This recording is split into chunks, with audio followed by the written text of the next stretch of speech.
been dying to get you on, so here we are. Simplicity, inspiring, and expertise. Those are powerful points of difference. So how'd you bring it to life, inside and outside the company? From the beginning, I had my 90-day plan, and I was 45 days in, and I met with John Stankey, our CEO, and he said, how's it going? And at 45 days in, I said, okay, so this is going to take a lot longer than I thought. And he just burst out laughing. He's like, I was wondering how long it was going to take you to figure that out. I met with our board of directors. We acknowledged from the beginning, this is going to be a multi-year journey. We set our expectations that there was no sugar high coming. There was real work, substantive innovation, and customer care improvements that we needed to make if we were going to be famous for simplicity, for our expertise, and if we could deliver all of those things in an inspiring way. People were honest. They said, we have room to be better. Are we living up to the standard of the brand they love the most? And that created a restlessness and a hunger and a commitment across the board of we're in. We want to build a famous brand that people love and connect with emotionally. We want to do this right. We don't want to just put a Band-Aid on an issue where we could really create something remarkable if we invested the time. Kellyn, welcome finally to the CMO Podcast. We've been dying to get you on, so here we are. Thanks for joining us. I am so happy to be here. It's been a long time in the making. Thanks for having me, Jim. Well, listen, it's early winter, and I think you're a big skier, right? Yes. Sort of a lifelong skier. So will you get out on the slopes this season, or have you been out yet? Oh, gosh, no. So my first trip is scheduled for winter break. I'm heading out to Beaver Creek on December 27th. And I'll spend a whole week there with my family, including my cousin and her husband and their kids. Plus, we've got friends from DC who are going to be there. It's going to be epic. Wow. I love Beaver Creek. I've been many times with my family. It's fantastic. Absolutely fantastic. Touché. Yeah. Is it the chocolate chip cookies, though, Jim, that you love? I love it all. I love it all. The hot chocolate, the cappuccinos, all of it. I just love all of it. So are you, you were a competitive skier. We're going to talk about that in a bit, but how do you ski now? Are you still super aggressive? Do you do races or do you just have fun? My racing days are over, but it was absolutely one of the highlights of my college career and high school career, being able to ski competitively. In fact, my youngest daughter, actually, when she was 5, we had her competing. And at 5, this was during COVID, she ended up being first in the nation in slalom in her age. And then she came in second in giant slalom. And she and the little girl who beat her ended up beating all of the boys. So, but she's also ended her ski racing career because now we live in Dallas. But when we go out there, we just go out and try to have fun recreationally.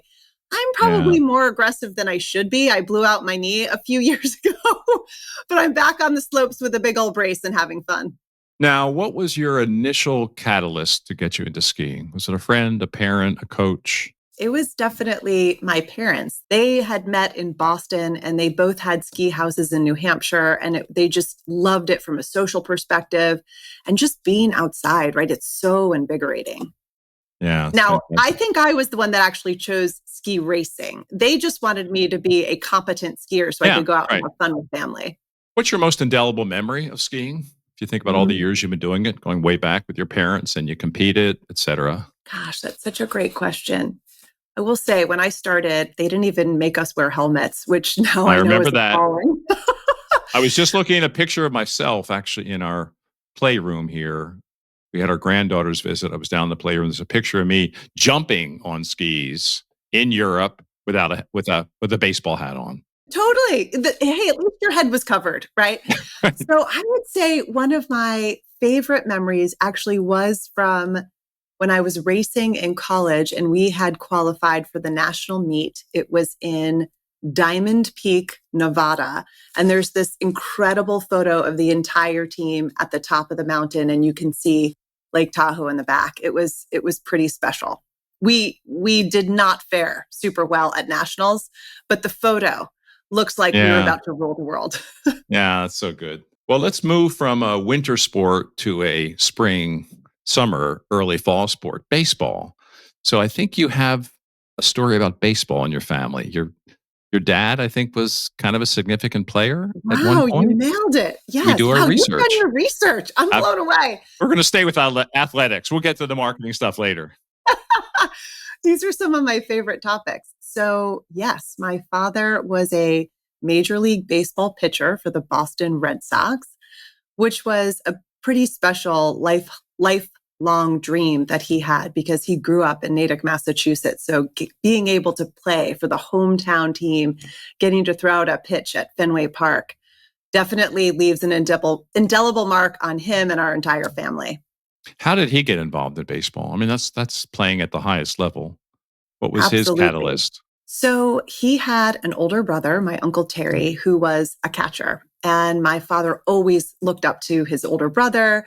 He always wanted to be hanging around him and his friends, and that really pushed him athletically. My uncle was also a very gifted athlete, played multiple sports in college, as did my father. He actually ran cross country, played basketball, and played baseball at a Division I level, which now they don't really have you do anymore. But it was his brother that really inspired him to get in the game. And he was very talented from an early age, but he always said, no one will ever outwork me. I'm going to practice and practice and practice so that I can be the very best and do the very best, possible with the gifts that were given to me. And one of the things about my father that always inspired me is the extent to which he is coachable. So at a young age, he was, just coming out of Little League. He was 14 years old, and a professional baseball scout came to watch him play.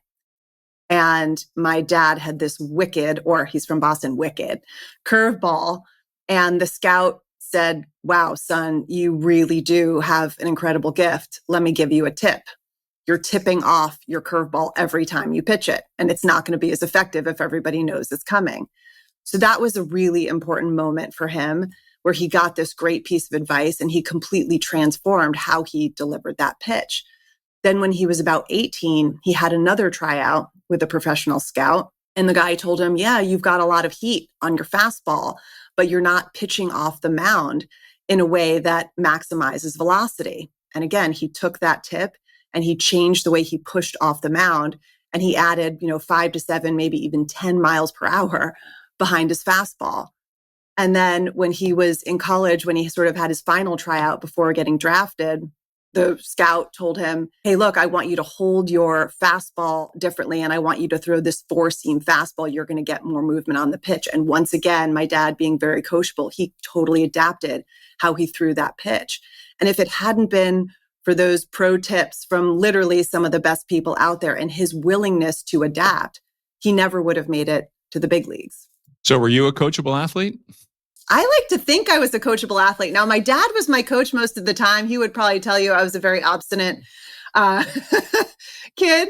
But no, I that's actually one of the things I pride myself on most. I have such a growth mindset, and I try to be extraordinarily humble and curious and ask people, what can I be doing better? And really observing both from others, but also in myself where I need to be pushed.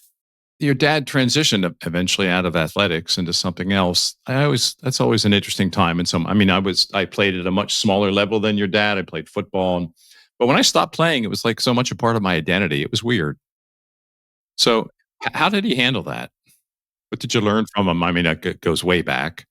So my dad's nickname when he was a pro baseball player was College Boy, because in the off season, he actually went to the University of Southern California to study mathematics and education to get his master's degree. Oh, wow. So my dad's a mathematician. He later went on to become a teacher.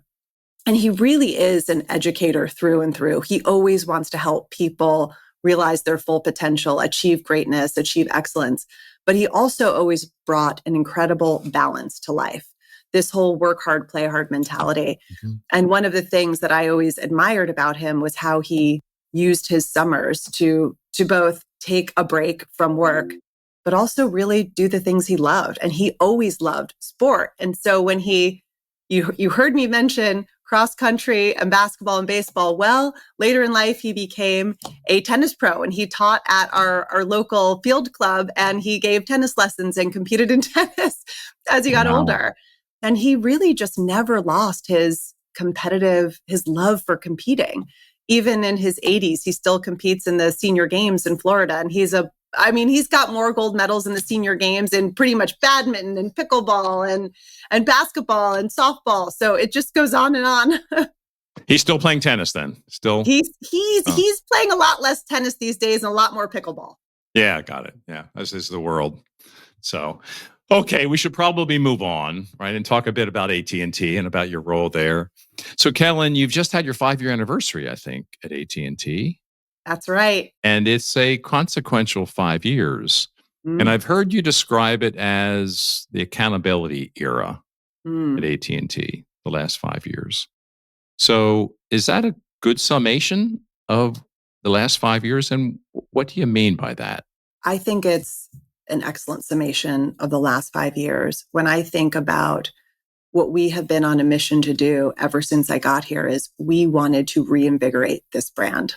And when I arrived, it truly felt like a privilege. I felt like I was having the opportunity to work with one of the most iconic brands in the nation. Our founder story is truly incredible. Alexander Graham Bell, the most celebrated inventor of all time, made the very first phone call nearly 150 years ago. And everybody here at AT&T feels an obligation to really live up to that legacy and care for what's going to happen over the course of the next 150 years. But in the spirit of accountability, we have to make sure that we are delivering for our customers and for our employees. When I first got here, I did these deep dive immersion sessions with some of our super fans. They had been customers of AT&T for decades, right? There's somebody who's been our customer for 60 years.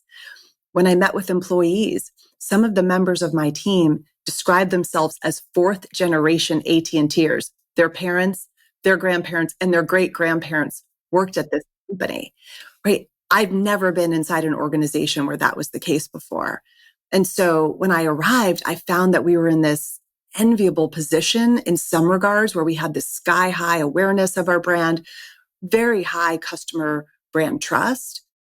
But we also had a lot of room for improvement and really creating emotional relevance in the hearts of customers. And that's one of the things we're holding ourselves accountable to. Are we both delivering the connectivity experience our customers want and need, but are we striking an emotional chord and really living up to an aspirational brand that is deserving of these super fans and these multi-generational families that have worked at this company? And I'm sure we'll get into it later, but when we think about accountability, it's accountability for everything. It's accountability for how people perceive our brand. It's for customer satisfaction. It's for NPS. It's for brand love. It's for the stock price. And it really has been a reset over the past 5 years and a journey I am incredibly, incredibly grateful for. Now, could you talk a bit more about, as you reflect on these 5 years, you talked about building more an emotional chord with the brand and leveraging the super users. What would you say the pillars of this accountability era have been? You know, what were your strategies? What did you do? How is the company different now than it was 5-6 years ago? So when I arrived, we all agreed, hey, this is a mature, highly saturated, and fiercely competitive industry. The best way to win and deliver durable economic growth for the company is with sustainable differentiation. And that's tricky when the company and the sector is so mature. So it's no secret that if we can truly differentiate, we'd be in a better position. Number one, to generate demand more efficiently. Number two, to retain customers more effectively. And then, of course, we'd be enjoying better core economics. So when I arrived, I looked at the lay of the land and I noted that we had an opportunity to clarify some really important components of how we went to market. The first was the company's purpose. We needed to build an appealing brand. And when I got here, I'll be honest, as a company, we were a little confused. We still owned Warner Media at the time. We still owned DirecTV. Were we a connectivity company? Were we an entertainment company? So we had work to do over the course of the first 2 years I was here to really make sure that we had that purpose clarified for every single one of our employees and our customers. The second thing that I observed was that the business unit value propositions were also a little murky. And we needed to make sure that we were creating compelling products and services that all laddered up, again, to a very clear val prop. And then finally, I knew that to break out in this industry, we needed to have some bold moves. And they all needed to be grounded in our customer opportunity map. So all three of those things, purpose, value proposition, bold moves associated with customer opportunity maps, all of those needed quite a bit of refinement and clarifying. And we started with purpose, as you would expect. We really made that our center. And we said, we're here to connect people to greater possibility. And how are we going to do it? We're going to do it with expertise, because everybody knows AT&T engineers are the foremost experts in the category. We're going to do it by trying to simplify all of the complexity and confusion that exists within the category. And we're going to try and do it in a way that's truly inspiring. So those three pillars, I think you call them, were how we thought about communicating both to our employees and our customers. Simplicity, inspiring, and expertise. Those are powerful points of difference, if you will. So how did you go about kind of building that into how you communicate, how you behave, how your leadership team works? So how did you bring it to life inside and outside the company? All right. You want the real? You're laughing. Yeah, I want the real. Because I could give you the perfectly polished answer and say, oh, we followed this. No, you're laughing too much. You're not going to say that. I can tell. All right. I'm gonna give you the guts, feathers, and all. So from the beginning, I had my 90-day plan, and I was 45 days in, and I met with John Stankey, our CEO, and he said, how's it going? And at 45 days in, I said, okay, so this is going to take a lot longer than I thought. And he burst out laughing. He's like, I was wondering how long it was going to take you to figure that out. So when I was in about month 4, I met with our board of directors, who is an incredibly impressive group of individuals and really a very impressive team and how they work together. But we acknowledged from the beginning, this is going to be a multi-year journey. And we had lots of heads nodding. We set our expectations that there was no sugar high coming. There was real work, substantive innovation, and customer care improvements that we needed to make if we were going to be famous for simplicity, if we were going to be famous for our expertise, and if we could deliver all of those things in an inspiring way. And so the board nodded and they said, we want to do this right. We don't want to just put a Band-Aid on an issue where we could really create something remarkable if we invested the time. So kudos to them. And then I took that feedback and that guidance to heart. Over the course of nearly 2 years, we did 28 different studies. We surveyed over 200,000 customers, prospects. We had employees that were part of our wind up to how we were going to solve this problem. We interviewed external experts, futurists, technologists. We hosted listening sessions and co-creation sessions and agile sprint teams using our high potential team members from all corners of this company so that they could feel that they were a part of it. And then we had to make sure that we were honoring AT&T's origin story, right? We've got this incredible visionary founder. We needed to make sure that it resonated both with the roots of the company, but also reflected who are we on our best day and is it future-proof? The other thing I did, Jim, and I may have gotten this tip from you, was I studied companies who had successfully attempted to reposition their brands, as well as the companies who were unsuccessful in their attempts. And it was very clear to me that if you didn't have the buy-in of the employees first, if we weren't living it before we launched it, that would be a failure. If we were proposing to do something that was so aspirational and so far off in the future that it felt disconnected than where we were today, I also knew that wasn't going to work. So we ultimately concluded we are going to get our employees incredibly inspired first and foremost. So we launched it with them in the back part of 2022, and we launched it with our customers about 3 to 6 months later. And that ended up being a major catalyst in how the company embraced it and rallied around it. Kellyn, if I didn't know you were a CMO, I'm not sure I would have deduced that from our discussion so far. And so I think that's a positive thing. Everything you're saying is about the company. It's a perspective about what's good for the company. How do we respect our organization, our history? So very CEO, leadership team, board-like. So could you talk about that for a minute? Your perspective, because I think it's a very important point. You're viewing, I think, your role and your company. I'm inferring here as you're guided day in and day out by what's right for the company, your customers, your employees at large, not those in your remit exclusively. So talk about that. Talk about that approach to your job. What I've been hired to do, it's to make an impact on the company. And if the right way to do that in some CMO roles is by product innovation, then that's where you lean in. If the right way to do that in some CMO roles is to update the advertising, then that's where you lean in. But if we really want to reinvigorate the AT&T brand and we want to restore it to that iconic nature that it had been, then the only way to do that is to rally the entire organization. And so I very quickly, upon arrival, realized that if I didn't make this about everyone and I didn't enlist the masses, we wouldn't be successful, because I also knew that people before me had tried that before. I'll give an example of where I think the company had a breakthrough, and then it just reinforced my commitment that this is a team sport and we need everyone to be a part of this. I was about 6 months into the job, and we gathered 40 of the senior most executives in the company for a workshop just to gain buy-in. Even if I thought, marketing will have to carry the water, let's get everybody committed and interested. And we did something before the workshop that was probably the most important thing that we could have done. We asked everybody to spend 5 minutes telling us about a brand they loved and why. And we heard amazing, literally would give you chills stories about how product innovation from their favorite brand had changed their life, or how a brand had demonstrated such incredible customer service that they believe deeply in their heart, this company cares about me.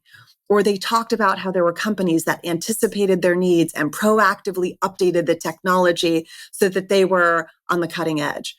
Or they even talked about how they'd read some of the policies, some of the terms and conditions, and how it was clear that the lawyers at this organization cared about them as a person, or cared about customers. And so what was amazing as we had this collection of stories is it was obvious. There were technologists behind some of these innovations. There were digital leaders. There were legal team members. There was customer support. There was operations. And ironically, or maybe Jim, not so ironically, not a single person said, the reason I love this company is because of an ad. And the reason that was so important is it helped people understand, Kellyn and her team aren't going to reinvigorate the brand with a piece of marketing communication or a single customer insight. It takes every single one of us.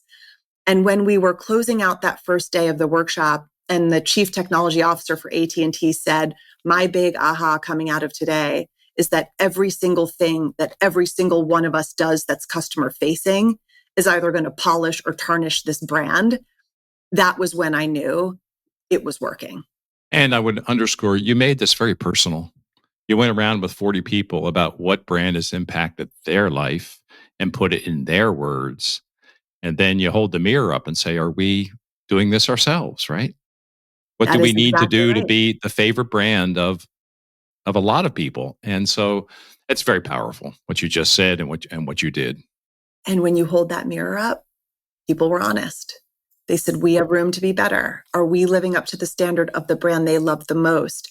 And that created a restlessness and a hunger and a commitment across the board of, we're with you. We want to build a famous brand that people love and connect with emotionally the way I connect with whatever brand that they had supplied in that pre-survey.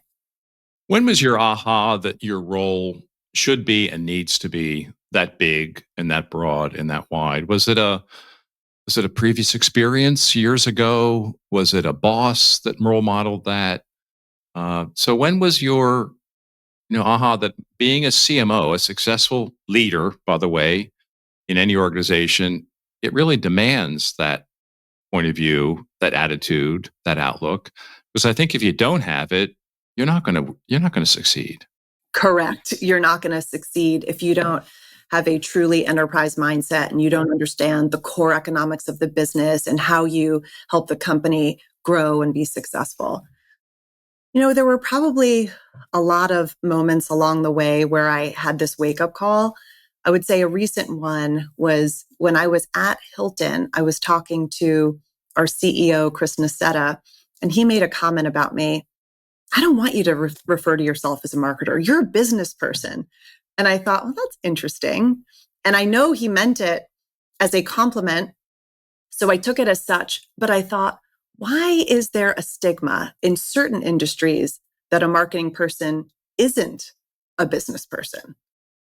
And so I reflected quite a bit on that. And certainly from industry to industry, it changes. But you have to know whatever company you go into, and I've been inside a handful of companies and I've worked inside different industries, there always is an artisan class. And what he was signaling to me is you can fit in with the artisan class, even though people historically inside this company might actually be thinking of marketing as more of the pretty picture group or as the communications group, then not actually fully appreciating how fulsome you need to be as a marketer. And so it was probably before then, but that really was sort of a wake-up call of people don't always associate marketers with having a mindset of caring for the total business, the total customer base. And I knew that how I approached the role could impact how I was perceived and that it would be very important in terms of the ultimate success of the company and the individuals that worked for me to position myself in that way. You work with a lot of partners, right? Every CMO does. How did you get all of them on board that this is the way that we're going to work together? Because if your media agencies, your design agencies, your ad agencies, on and on and on, they have to be with you on this, right? So how did you do that? How did you role model that? Did you change incentives? Did you have a different way of working? In fairness, we're probably still working to get others on board, but one of the things that we've done that has been very effective is we've brought people in as far upstream as possible and painted the vision. When people see the vision and the ambition of what we're trying to accomplish, it is extremely motivating. And we've seen that they are delivering idea after idea after idea.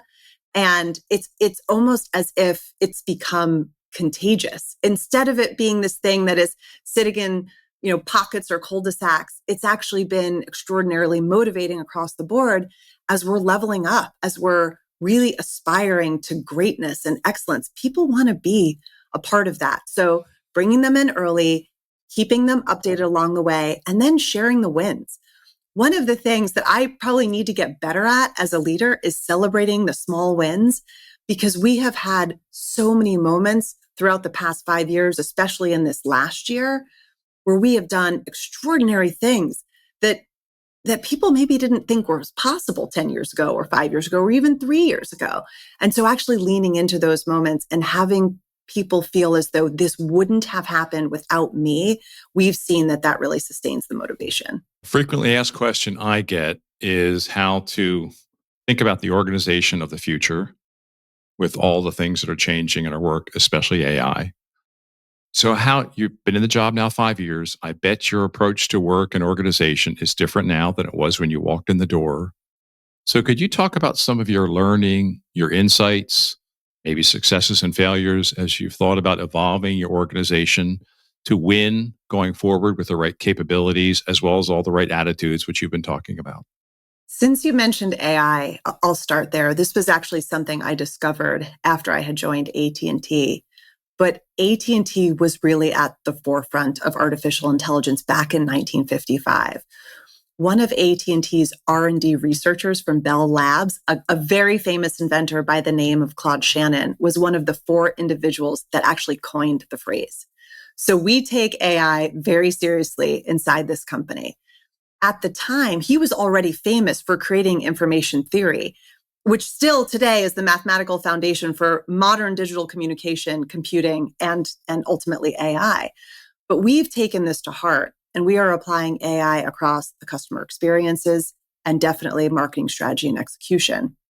We have really been encouraging all of the marketers, all of the growth managers inside the company to embrace it with enthusiasm, to improve the customer experience and ensure that they always have the best connectivity available. Because if a customer has an exceptional experience with us, they are going to advocate for the brand. They're going to be more satisfied and they're going to stay longer. Today, we're using AI and synthetic models to predict storm impacts. We can literally dynamically reroute traffic across the network. We can adjust antennas on the top of cell phone towers and manage power to protect the performance that our customers have.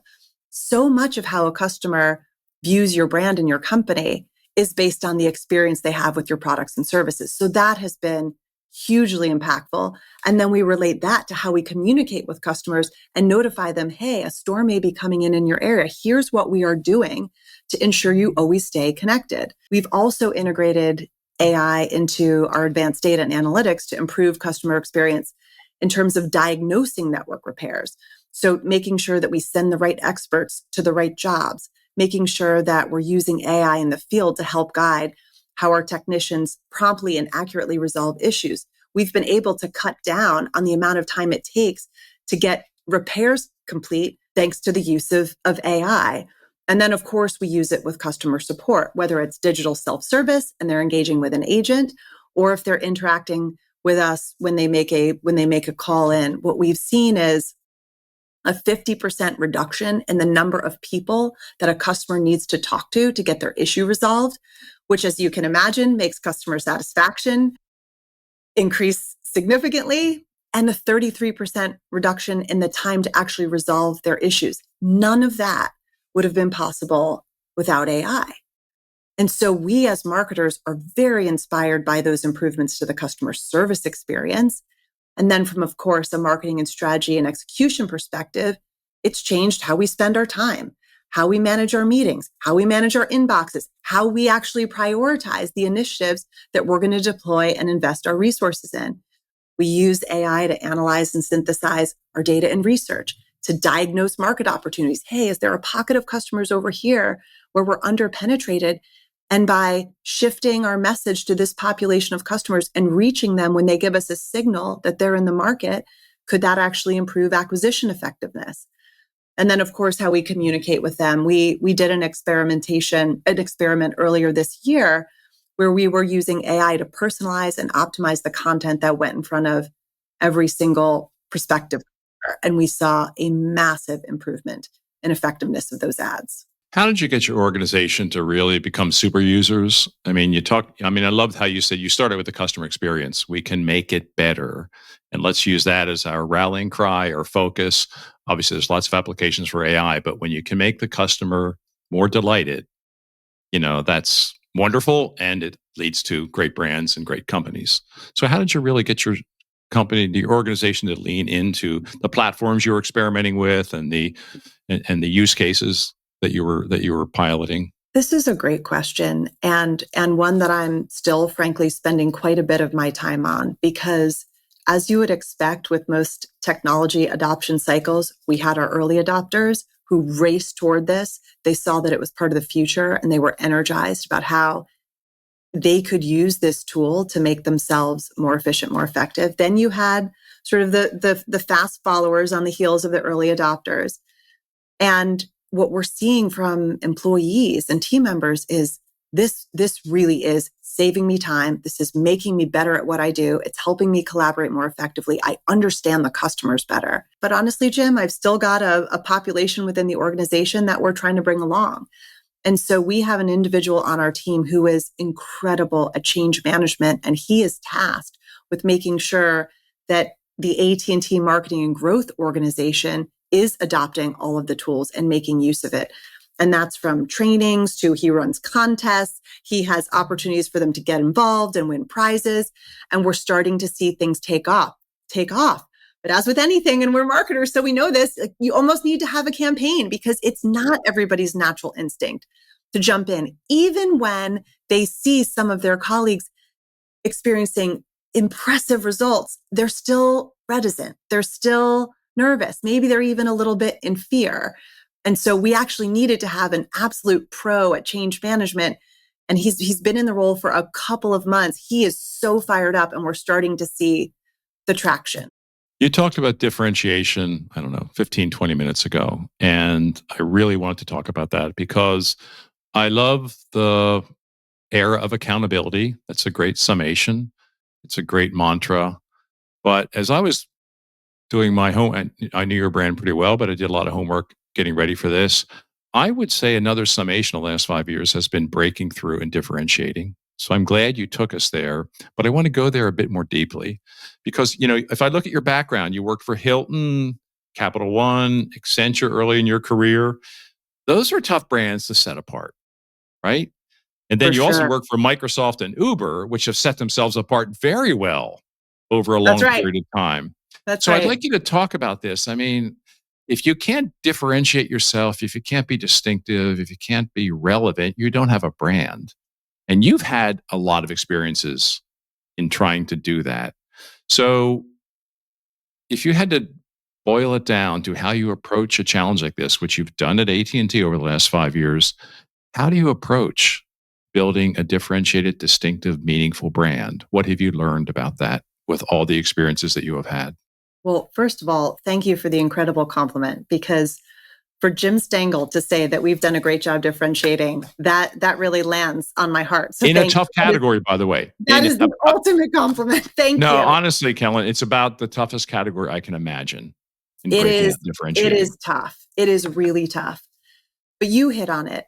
What we started by doing was stripping away all of the device promotions, stripping away all of the flash, all of the competitive advertising. And we tried to get really to the core, the simplest component parts of what customers want and need from a communications provider. And it really isn't a big mystery. When you think about, they've said it for years, what I want is a network connectivity I can depend on. I want prompt and friendly service if there's ever an issue. And I want the deals to be fair. And by that, in our category was plagued with existing customers feeling resentful, almost a level of righteous indignation of, why does the new customer get the free phone? Why doesn't the customer who's been loyal to you for decades, why don't I get a free phone? And we really changed the game, and we brought that all to life at the beginning of this year with the AT&T Guarantee. And we remain not just the first, but now the only connectivity provider that says we will guarantee the network, the deals, and the service. And if we ever let you down, we're going to make it right. And we're going to make it right proactively. That proactivity piece is so important because customers don't want to have to harass you and call you to get you to make it right for them. When we again, you asked, how did we actually get to the analysis, the diagnosis of what was needed? That part was easy. Figuring out what we were going to do about it was hard.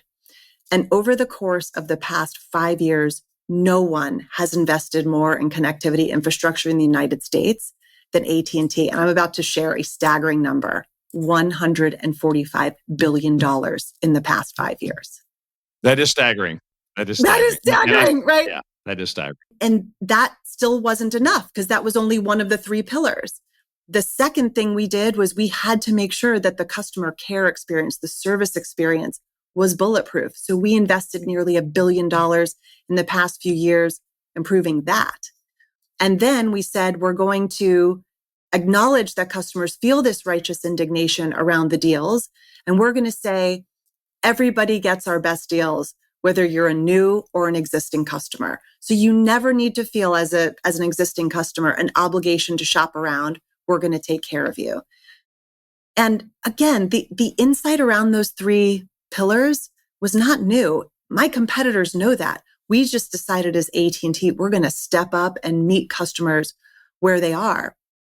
And the reason it's so important that I point out these things happened over years is because the AT&T Guarantee was something we had planned and worked to deliver literally years in the making. And when we launched it, we wanted to be in that rarefied air. We wanted people to think about the AT&T Guarantee the way they think about Nordstrom's return policy or the way Patagonia handles any bag, any jacket, any piece of equipment that you've had where they will repair or replace it. And we thought the one thing we can do that Nordstrom and Patagonia can't do is we can know if you've had a network challenge. We can know if you had to wait more than 5 minutes to talk to somebody from customer service. We can know if it took us longer than 24 hours to fix and repair your issue. And based on that, we will proactively credit people. And our policy became, even Jim, if you experience a 20-minute interruption, we know that that can impact your whole day. And so we're going to credit you for a full day of service. That, I even get chills as I'm telling you that was hugely differentiating, and our customers have loved it. It's such a good story. And congratulations to you and your team. I mean, that's heavy lifting, and you've done it with conviction, and you've done it with working on the things that matter to the customer. You know what the story reminds me of? We had George Felix from Chili's on our show recently. I listened to that podcast. He blew me away. I actually was nervous to come on after I listened to George. No, it's the same story. It honestly, and Chili's is crushing it. And their last quarter, like 20% growth on top line. And that's also a pretty competitive category. But Sure. It was getting down to, what do customers really care about in a fast casual restaurant? It's like 4 things. He outlined them. We're going to do them super well. We're going to get the entire organization excited by that. We're going to communicate just that, and look at what's happening to the business and the organization. You and George should have a coffee someday. You have a lot to share. We need to have a coffee. We're both in Dallas. It was so invigorating to hear him speak, because I also noticed the similarities. And when we look at AT&T's performance over the past 5 years, and even over the past year since we've launched the guarantee, customer NPS scores are up, customer satisfaction scores are up. We have lower churn. We actually see our customers recommending to friends and family and adding line at a faster clip than they've done before. They're more confident in our products, services, and customer experience, which is an interesting point. And they have higher LTV. People were worried. If you tell them proactively, hey, we noticed that you experienced an interruption in service, but what if they wouldn't have noticed that the service was interrupted? And now we told them, are they going to feel less confident? It turns out they're more confident. They think AT&T is on top of it. And, we like to say that the stock price, not maybe day to day, but over a period of years, is a pretty good scorecard. And if you look at how our stock has done in the past 5 years, we're up 71%. And even in the first 8 months of launching the guarantee, it was up 32%. It's working. Yeah, it's working. Hey, my family's a conquest, so we won't go into that. But it worked. Over the last 5 years, it worked. So, all right. Your leadership style, I've heard you talk about it as equal parts head and heart. And I love that. I think this whole discussion has been full of that. I would like you to talk a bit about what happens when it gets out of tilt. What happens when you get too much head or too much heart? And I think about this in my own experience, because it sometimes does. And sometimes others have to sort of say to me, think about the emotions a bit more in what we're doing here, or analyze this a little bit more deeply. So how do you keep that equal in how you manage day to day? That is such a great question. And it's one I try to challenge myself to consider. One of the things that I'm so fortunate to have is I am surrounded by a very diverse set of leaders within the marketing and growth organization. Their skills, they are deep subject matter experts, but their skills allow them to also balance me out. So we've got a head of marketing planning who also is very analytical, but also very heart-driven and focuses on customer emotion. We've got a head of advertising and retail experiences. We've got a head of media and sponsorships who's very analytical, but also wanting to make sure that we leverage the media and the sponsorships in a way that pull on the heartstrings.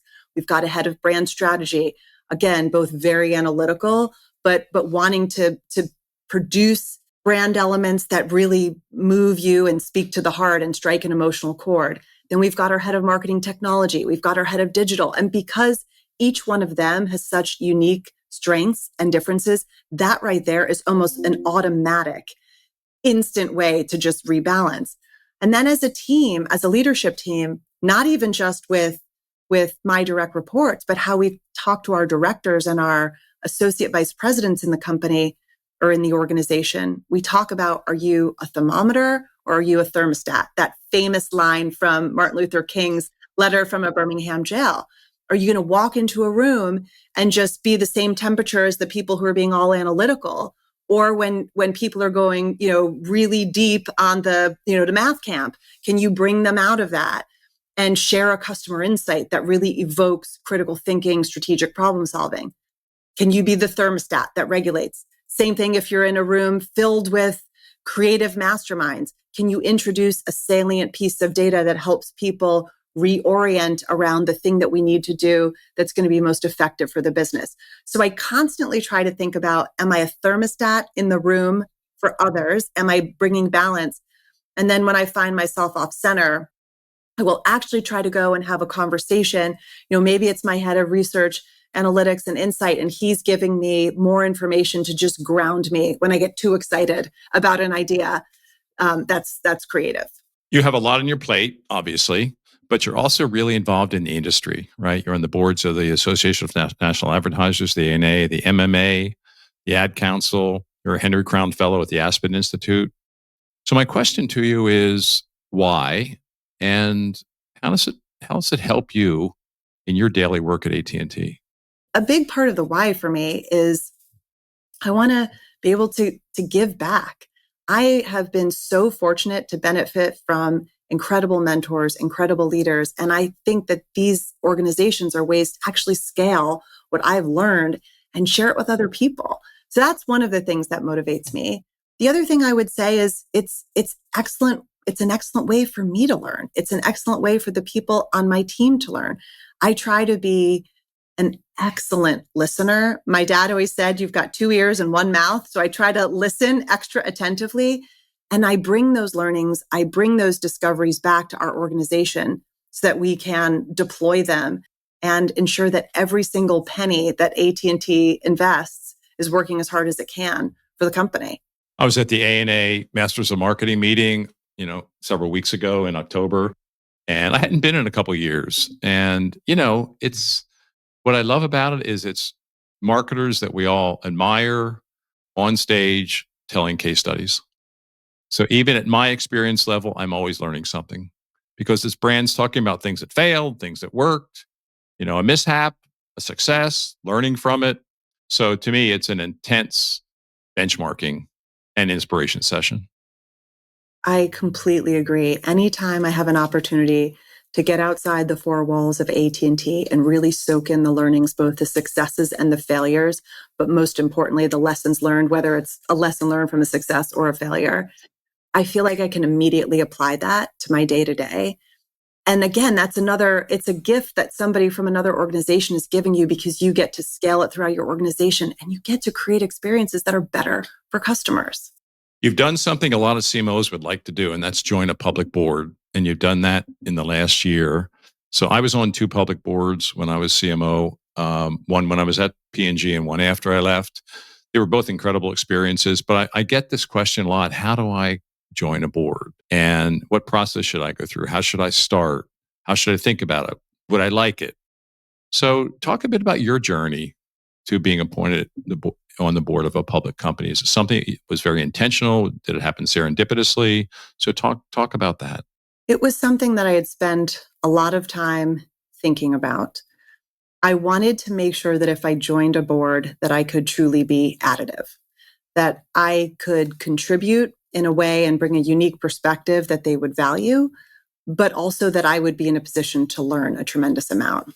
And so I had been approached to join boards many times over the past, 5 to 7 years. And what made Invitation Homes the right fit for me was it really is a company that deeply cares about their residents. They have 110,000 homes around the US where they have residents, and they wanted to improve the customer experience. I thought I definitely know a thing or two about that. They wanted to make sure that they had a very healthy brand that could be reinvigorated. I thought I knew a thing or two about that. But above all, the CEO is actually a friend of mine. He's somebody that I'm a fellow with as part of our Henry Crown Fellowship in part of the Aspen Institute. And so I knew he was an individual who had tremendous integrity and that he would run his company in a manner that, number one, would be well run. Number two, involve the highest values and standards.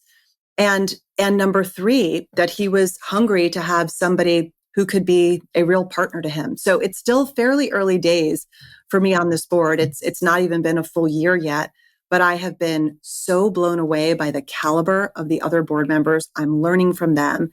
And the quality of his management team is really top notch. The other thing that's nice when you're at a big 135,000 employee, 150-year-old company is it's nice to be with a company that's a little bit scrappier, that doesn't have $145 billion to deploy in their network. And because of that, I'm also really enjoying the pace and the entrepreneurial nature of that company. Kellyn, let's flip into the creative brief.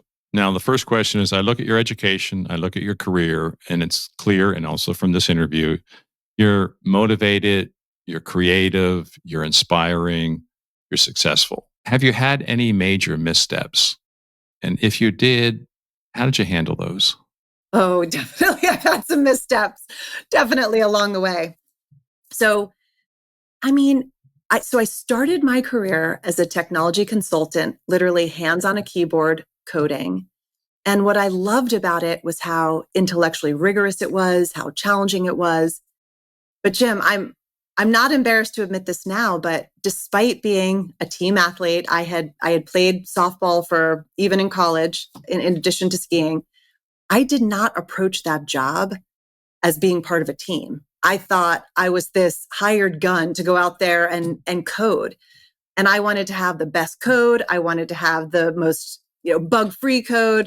But I was approaching everything like an individual contributor. I didn't fully recognize that I could be part of something grander.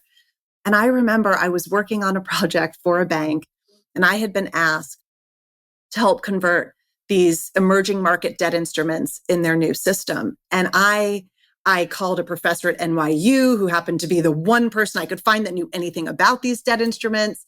I got in his coaching, I built the code, and I rolled it out. And I thought, ta-da, everyone's going to love it. Everyone's going to be so blown away by me. And it was early in my career. It was such an important lesson.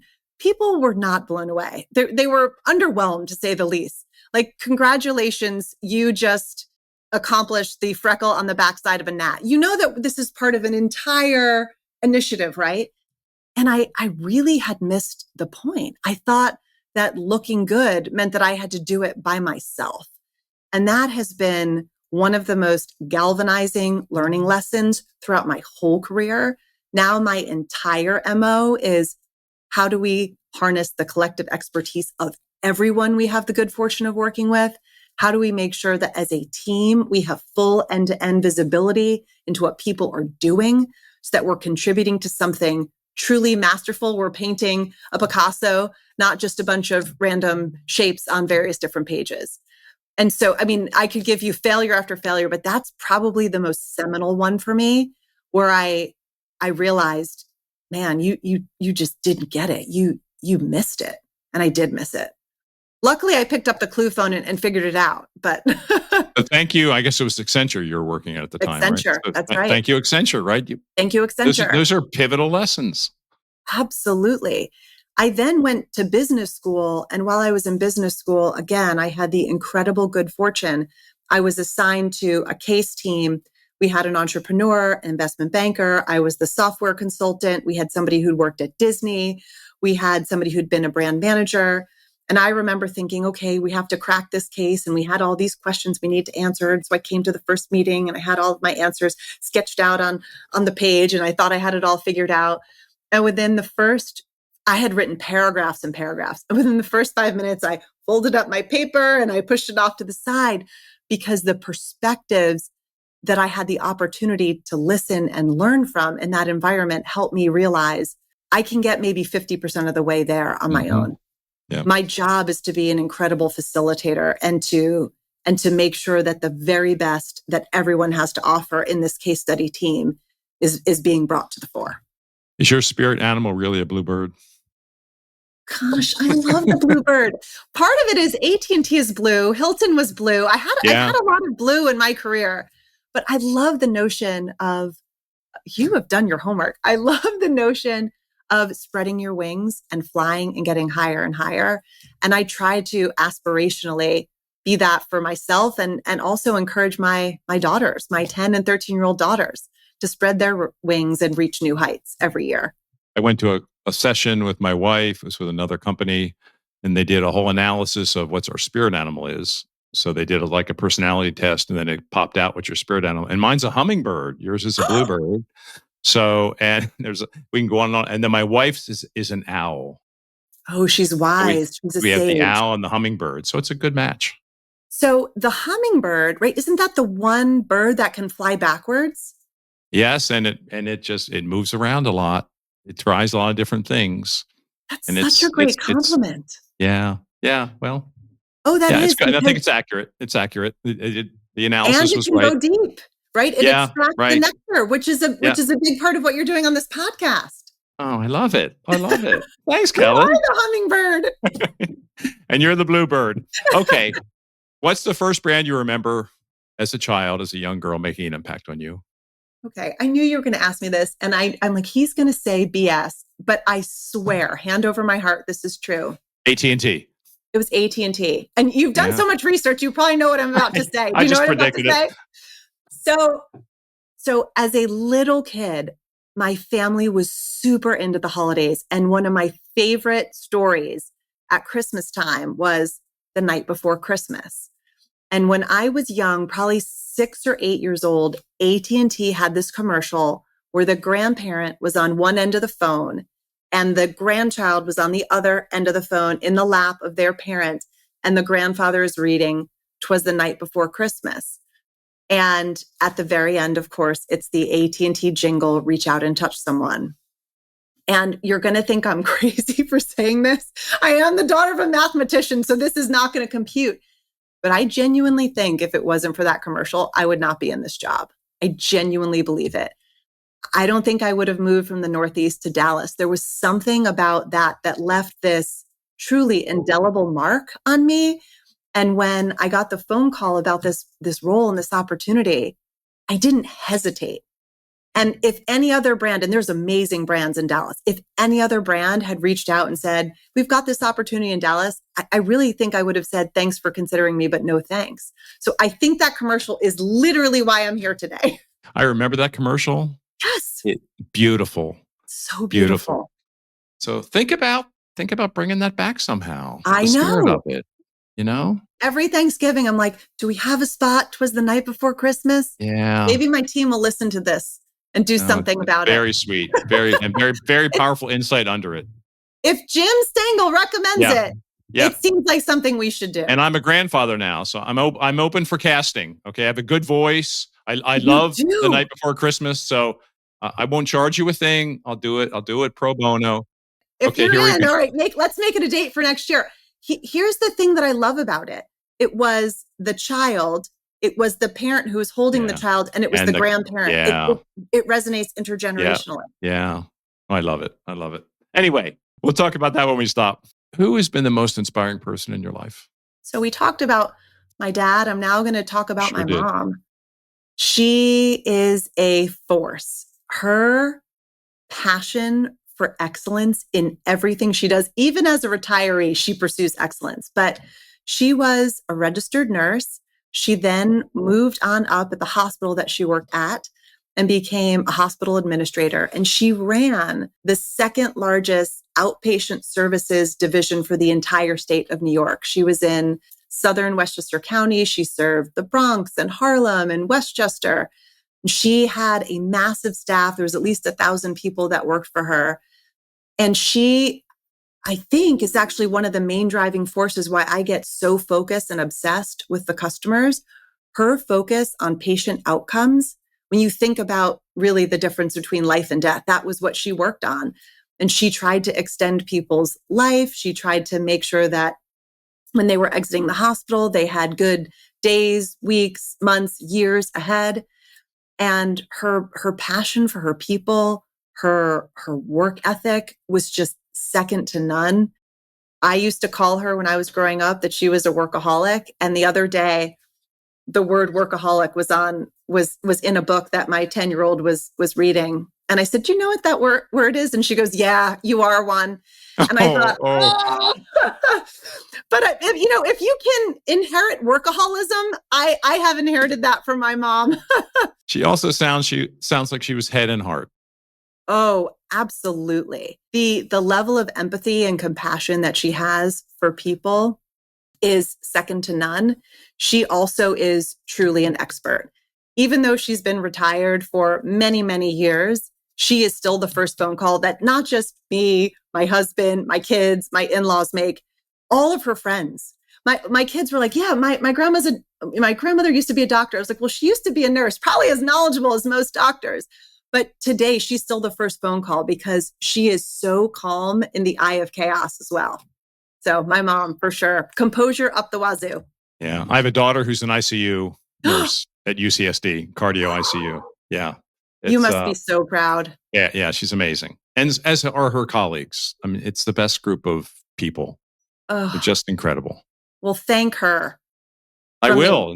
Yes. She'll love this story, by the way. And by the way, she's been approached about moving up an organization. She wants to stay close to the patient. Oh, that's beautiful. A tough decision. I want to be in care versus, administration, but she wants to be in care.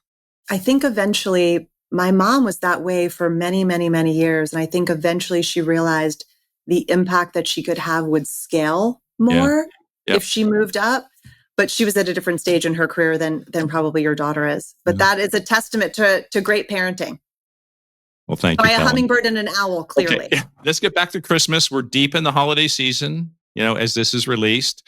So do you have a Christmas wish you want to share with our audience? So I would say, I know we've just had Thanksgiving. My favorite holiday of the year is Thanksgiving. I love taking time to give gratitude, to really extend deep thanks and appreciation to everybody in your life that has made an impact. I try to do that here at AT&T. I try to do that in my personal life with my friends and family. But one of the things, I guess, if I sort of blend my Christmas wish and my reflection around the Thanksgiving holiday is really reject apathy, reject complacency, find a charitable organization that you want to donate your time to or donate your money to. When my 13-year-old, she's currently 13, when she was 10 years old, she said she didn't want any holiday gift. She wanted everything to go to donations.